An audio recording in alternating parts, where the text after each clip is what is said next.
Next, we're going to take a look at flat feet. So a stretch we can do to help with this is for our calves. So again, your calves consist of your gastrocnemius, which is that big muscle you see on the back of your calves there that has the two heads, and then lying just underneath that is your soleus muscle. So to stretch this out, what you're going to do is stand shoulder width apart, and then you're going to walk one foot out slightly in front of the other. So kind of like to line it up, you want your front foot's heel to be in line with your back foot's toes. Then from this position here, you want to lift up that front leg's toe, and then you just want to have a hip hinge. So keeping that spine super neutral, you want to stick that bum out and then keep your back and neck in a nice straight line. You can reach down and try to touch those toes. If you can't quite reach your toes, that's a-okay. You can rest on your shin or your knees, whatever you need to keep that spine nice and neutral. And you should feel a stretch going up the back of your leg and then maybe up into your hamstring. So you're going to hold for 30 seconds on one side, 30 seconds on the other, and you're going to do 2 sets of this. So the next stretch we're going to do is for the peroneal. So these muscles are located just on the lower portion of your leg on the more lateral side of it. So to help elongate this stretch, you want to make sure that you have your foot internally rotated to help elongate those muscles. So what you're going to do is get it to a seated position. And you're going to have one leg straight out in front of you, and then you're going to bend one leg and then rest. Try to rest the top portion of that foot on the opposite leg's thigh. This will really help get that elongation of those muscles. And to even deepen this stretch, what you can do is lightly press on that bent leg's knee, and it'll really help bring that knee lower to the ground, and you'll feel a nice deep stretch in that lateral portion of your lower leg. Alrighty, so you're going to hold for 30 seconds, and then you'll switch over to the other side like I just did, and then again, top part of that foot resting on the quad there, and then lightly pressing into that knee of the bent leg. Remember to breathe through these exercises. So you'll do 30 seconds on one side, 30 seconds on the other, and you'll do this for a total of 2 sets. Next, we're going to be working those adductor muscles. So your adductors are essentially just your inner thigh muscles. So the stretch we're going to do to help with these guys is we're going to do a seated butterfly stretch.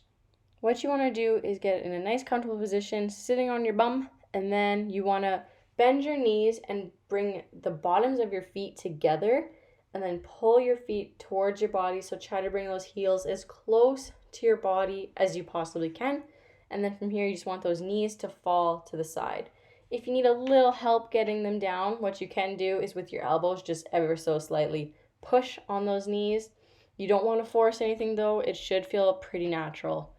To help elongate this stretch or deepen this stretch even more, what you can do is try to get your back lying on the ground. It's definitely quite an intense stretch, so don't force it if it doesn't feel right. It should feel like a stretch. It should never be painful. So you're going to hold this stretch for 30 seconds, and you're going to do it 2 sets. Okay, next we're going to do the iliopsoas muscle. So this is just a really deep hip flexor muscle. So it's going to kind of mimic our previous hip flexor stretch that we've done for our lower cross syndrome. However, you really want to get into a nice deep lunge. So I'm a lot deeper into it than I was in my typical hip flexor stretch.